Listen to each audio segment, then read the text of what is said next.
In 1933, the wealthiest men in America hatched a plan to overthrow the United States government and install a fascist dictatorship.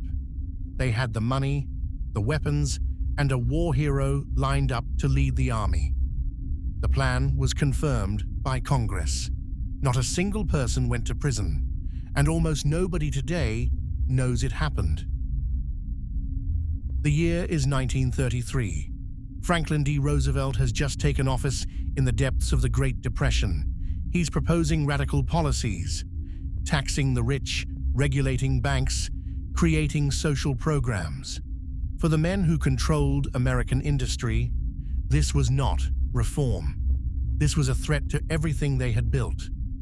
The Morgan banking dynasty, the DuPont chemical empire, Remington arms, and a network of wealthy businessmen began meeting in secret. They had a plan, and they needed a soldier. Smedley Butler was the most decorated Marine in American history. 2 Medals of Honor, 33 years of service, the kind of general whose name alone could move men. In the summer of 1933, a man named Gerald McGuire approached Butler on behalf of a group he called the American Liberty League, a coalition of the richest industrialists in the country. McGuire told Butler the group wanted to fund a private army of 500,000 veterans. Butler would march on Washington. Roosevelt would be forced to step aside.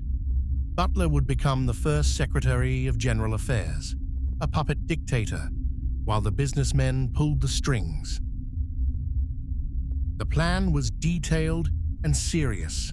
Remington Arms would supply the weapons. DuPont and the Morgan interests would fund the operation with $3 million, the equivalent of over $60 million today. The model was Mussolini's Italy. The rhetoric was liberty and patriotism.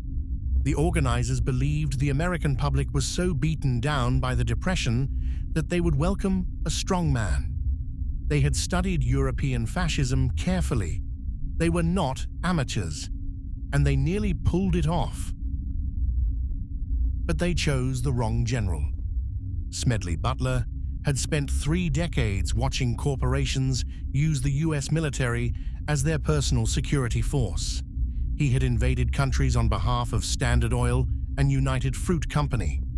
He would later write that he had been, quote, a racketeer for capitalism, a high-class muscle man for big business.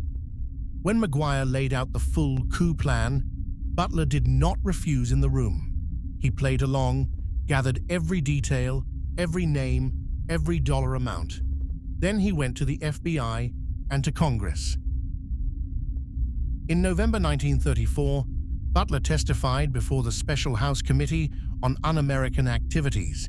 He named names: JPMorgan associates, DuPont family members, Prescott Bush, whose son and grandson would both become presidents of the United States. The committee investigated. They confirmed the plot was real. The New York Times covered the story, and then almost nothing happened.